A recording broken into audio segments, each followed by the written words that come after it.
سب سے پہلے ساتویں جماعت کے تمام طلبہ حضرات کو میرا پیار بھرا سلام۔ السلام علیکم ورحمۃ اللہ وبرکاتہ۔ عزیز طلبہ، میں امید کرتا ہوں کہ آپ اللہ کے فضل و کرم سے اپنے اپنے گھروں میں بخیر و عافیت ہوں گے۔ عزیز طلبہ، آج جو ہم سبق پڑھنے جا رہے ہیں یہ ایک نظم ہے۔ اس کا نام ہے آدمی نامہ، جو کہ صفحہ نمبر 116 پر ہے۔ آپ سب سے گزارش ہے کہ آپ اپنی کتاب کے صفحہ نمبر 116 کو نکالیے اور اپنا پورا دھیان کتاب کی طرف رکھے۔ آدمی نامہ، پہلے میں اس نظم کو پڑھوں گا اور آپ پوری دھیان سے اس کو سنو گے۔ دنیا میں بادشاہ ہے، سو ہے وہ بھی آدمی، اور مفلس و گدا ہے، سو ہے وہ بھی آدمی، زردار و بے نوا ہے، سو ہے وہ بھی آدمی، نعمت جو کھا رہا ہے، سو ہے وہ بھی آدمی، ٹکڑے جو مانگتا ہے، سو ہے وہ بھی آدمی،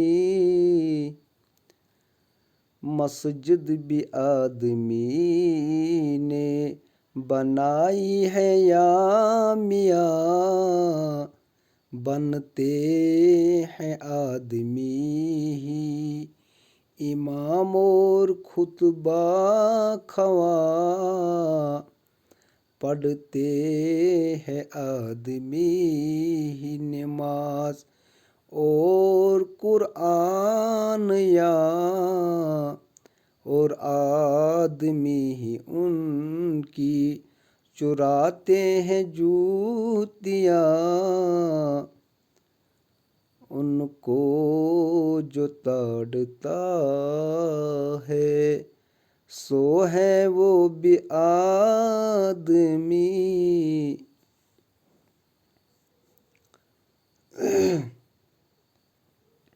اب میں نظم کے ان دو بندوں کی تشریح آپ کو سناؤں گا۔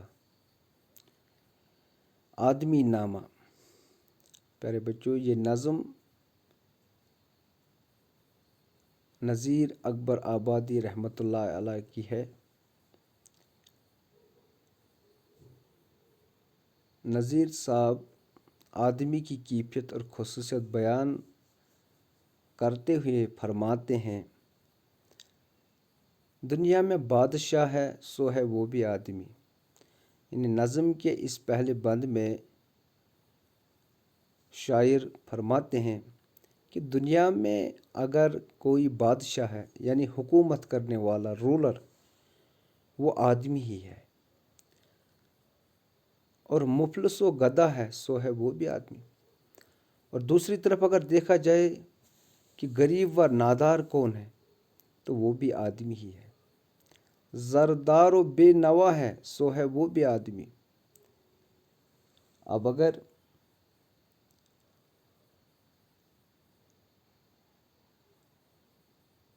ایک طرف دیکھا جائے کہ بھیک مانگنے والا آدمی ہی ہے، لیکن دستار خان پر امیر ہو کر نعمت کھا رہا ہو، کھانے والا بھی آدمی ہی ہوتا ہے۔ یعنی امیر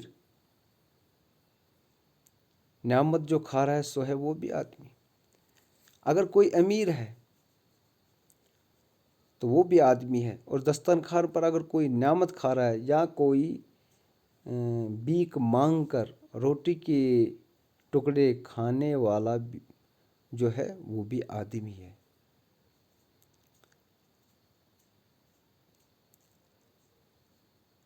ٹکڑے جو مانگتا ہے سو ہے وہ بھی آدمی. یعنی نظم کے اس بند میں نذیر اکبر آبادی فرماتے ہیں دنیا میں اگر بادشاہ ہے وہ آدمی ہی ہے. مفلس، نادار، غریب یا دولت مند، دسترخوان پر امیر ہو کر نعمت کھا رہا ہو یا بھیک مانگ کر روٹی کے ٹکڑے کھانے والا ہو، غرض وہ آدمی ہی ہوتا ہے. مسجد بھی آدمی نے بنائی ہے یا میاں. نذیر صاحب فرماتے ہیں کہ مسجد بنانے والا بھی آدمی ہی ہوتا ہے. بنتے ہیں آدمی ہی امام اور خود بخواہ. پھر آدمی ہی اس مسجد کا امام بھی بنتا ہے اور واعظ و نصیحت کرنے والا بھی بنتا ہے. پڑھتے ہیں آدمی ہی نماز اور قرآن یہاں. پھر اس مسجد کے اندر آدمی ہی نماز پڑھتا اور قرآن پاک کی تلاوت کرتا ہے اور آدمی ہی ان کی چراتے ہیں جوتیاں. مگر بدقسمتی یہ ہے کہ آدمی ہی مسجد میں داخل ہو کر دوسروں کی جوتیاں چراتا ہے. ان کو جو تاڑتا ہے سو ہے وہ بھی آدمی. اور اس چور کو پہچاننے والا، تاڑنے والا جو ہوتا ہے، ڈانٹ ڈپٹ کرنے والا، وہ آدمی ہی ہوتا ہے. تو عزیز طلبہ، آج آپ کو اتنا ہی پڑھائیں گے. انشاءاللہ زندگی رہی تو اگلے دن تیسرا بند بھی پڑھیں گے. باقی شکریہ.